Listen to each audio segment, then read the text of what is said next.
Nicola Sturgeon's home has been surrounded by police officers today, and her husband, Peter Murrell, has been arrested. The former chief executive of the SNP has been taken into custody and questioned by detectives. It all centres on an investigation into the party's finances. Well, let's reflect on what's been an eventful day in Scottish politics with our chief political correspondent, Glenn Campbell. Glenn, thanks for talking to me. For the audience then, who is Peter Murrell?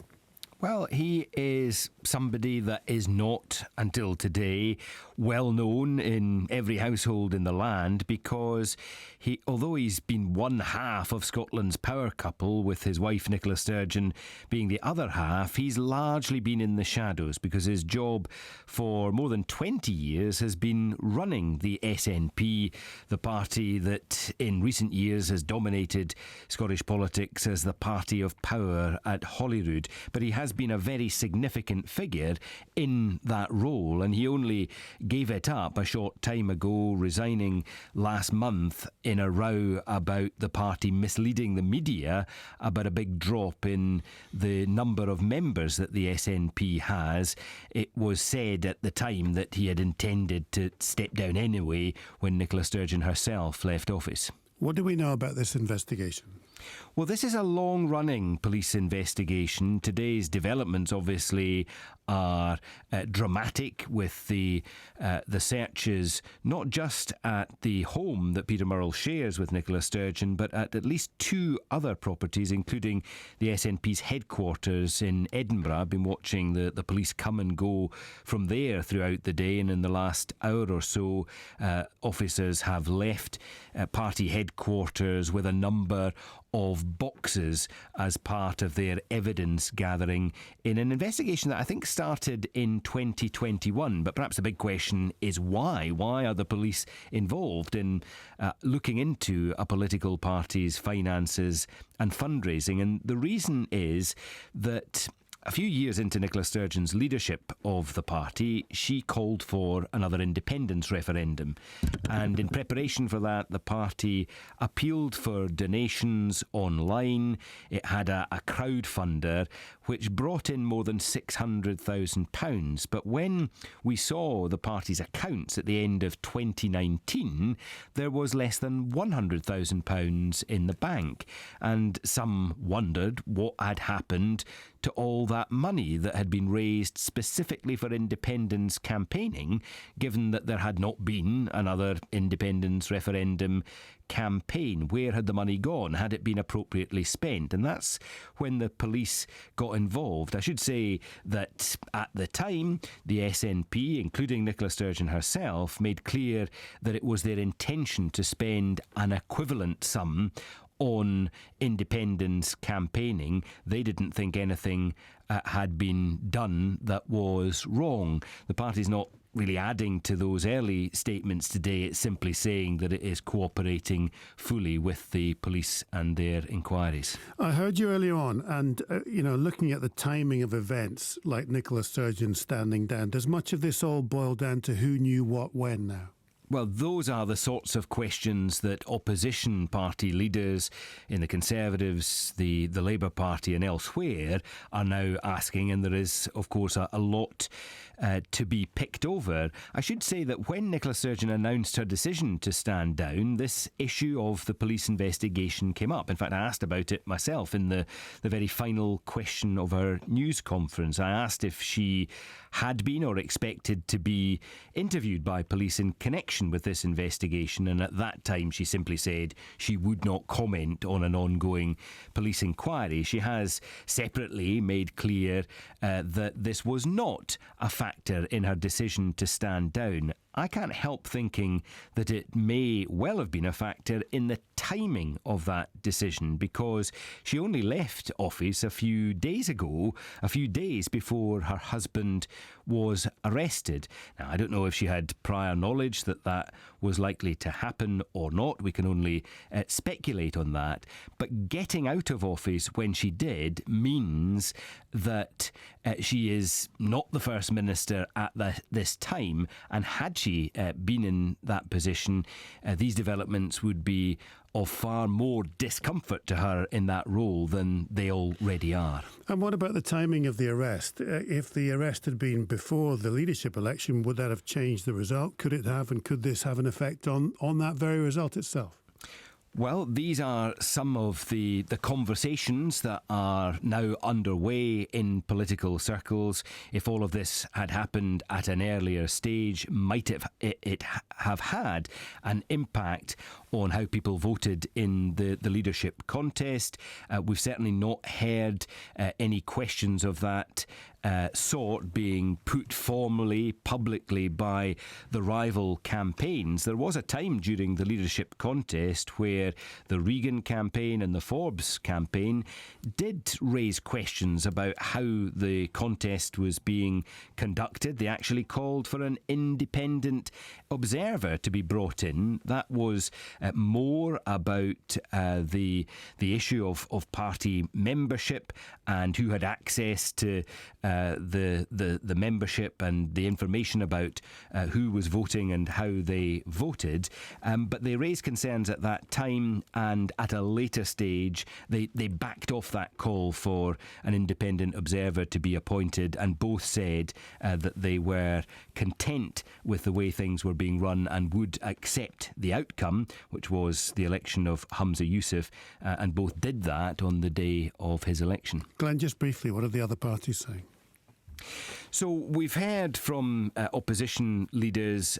They can't say an awful lot because this is a live and continuing police investigation. But Douglas Ross for the Conservatives on Shetland today noted the seriousness of this investigation and stressed the need for people like Humza Yousaf as party leader and his predecessor Nicola Sturgeon to cooperate fully. The party, as we've already reported, has said that it will do just that.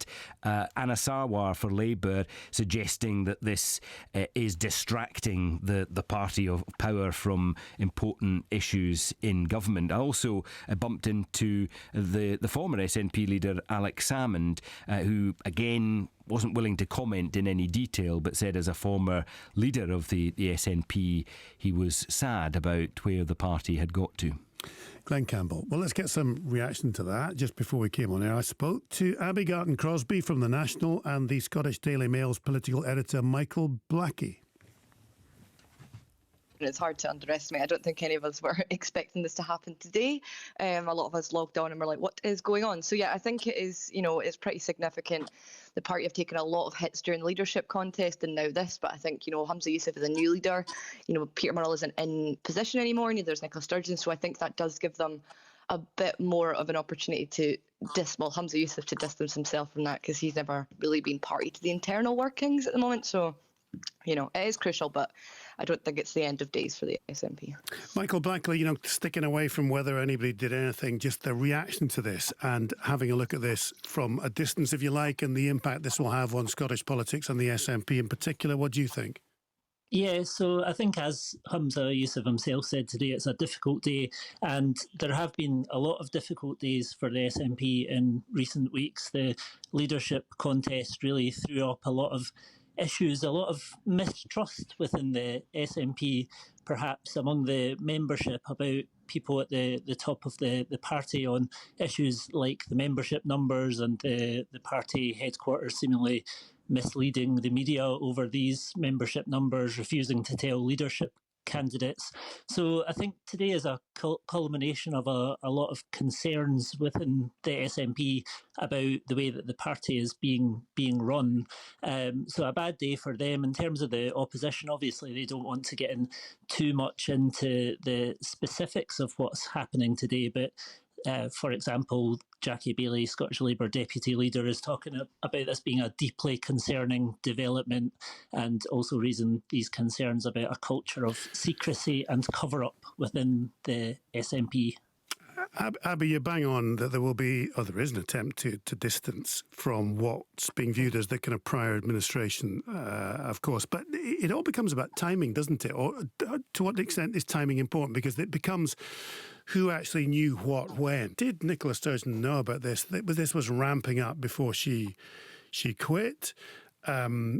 the timing of the arrest after the election. It's all about timings, isn't it?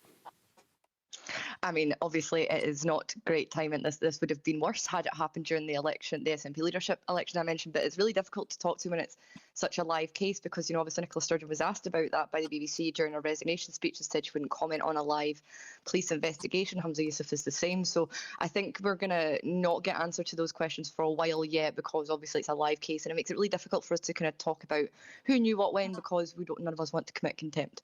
So, I think, there is a lot going on and a lot of questions that have to be answered, but I think that is going to come in time. Michael, the questions about who knew what when, is that going to be part of this? This will be key looking forward. Who knew what when? Why did the police arrest at a certain time? Who knew that there was trouble brewing when? It is certainly an important question because we have, after all, just had a leadership contest. There's people raising questions about did Nicola Sturgeon know that this was coming when she resigned? As Abby said, she was asked about it and insisted that she wasn't aware of any police interview pending at the time that she resigned. But if people did know that this was coming, I mean, this is the sort of thing that could have had a big bearing on the leadership contest. It could have led to a different result when you have a leadership contest that was pitched about continuity candidate versus the change candidate. So there are important questions. I think we need to hear at some stage from Nicola Sturgeon as well. I don't know if we'll hear from her today. But I think who knew what and when will be the crucial questions in the coming days. Abby, forgetting who did what and whether anybody did anything wrong at all, had the police arrested Mr. Murrell before the leadership election, might there have been a different result? That is so hard to tell. I mean, nobody knew right until the 2 minutes, right until it was announced that Humza Yousaf had won because it was so close during the contest. I don't know how much of an impact it would have had, but Humza Yousaf, although he was pitched as the continuity candidate, did say there had to be change in how the party was run because there have been these issues with, transparency and things like that going on for a while. And every candidate that ran in that leadership election had a different way of saying how they would tackle that. And I think that's because there was obviously that mood amongst the members at the time. So whether or not it would have had an impact, I am not sure. It was so hard to call at the time, and it would be hard to say if it would make a difference now. But I do think that there was obviously a lot of things going on, and this has obviously been an issue for the membership for a while now. Michael Blackley, then, this, when we talk about transparency in modern politics, what does this speak to? This particular today, what does today speak to? Well, I think people do need to be able to trust political parties. They need to be able to trust that they're getting the truth, whether that's members of the public or whether it's members of the party themselves. Do they? I would contend that very few people believe they get the truth from any political party. You get from a political party what will get them elected. I think you would certainly hope that people would be getting the truth.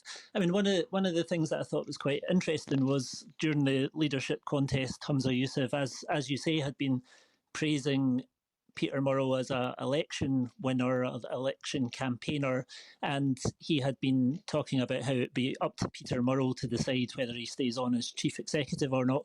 But yet today we're hearing Humza Yousaf talking up the fact that almost the first thing that he did in his first meeting of the National Executive Committee was to have a review of governance and transparency. So it almost seems now like Humza Yousaf did have concerns about transparency issues within the SNP, but he didn't really raise them too much during the campaign. I suppose, I mean, in terms of I remember him raising issues about the membership, the media being not allowed to join the membership of the party at hustings, and he raised concerns about that. But you certainly didn't hear Humza Yousaf talking about concerns about transparency in the way that the other two candidates did. The First Minister's quit. We've got effectively one of the bosses in the SNP arrested. We don't know if he's done anything wrong as yet. We had a leadership campaign. What does this talk about modern Scotland?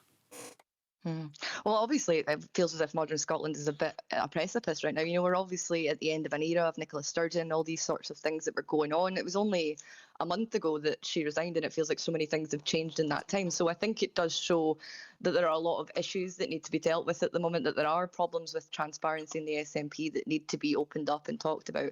And I do think that it shows that, Modern Scotland has a lot to deal with, and, there's a lot going on. And I think it is really important that these things are, sensibly looked at, and there's not a lot of, misinformation around them. I think that's one of the biggest issues we're going to have with this whole incident now with social media. And I put a plea out earlier saying, people, please do not commit contempt of court, because this is going to be a long rumbling on story, I think, and I think it is going to take a while. Abby Garton-Crosby from The National, the Scottish Daily Mail's political editor, Michael Blackley. We will discuss, by the way, contempt of court later on, with some guidance for the audience later on in the programme. Lots still to come. We'll get more reaction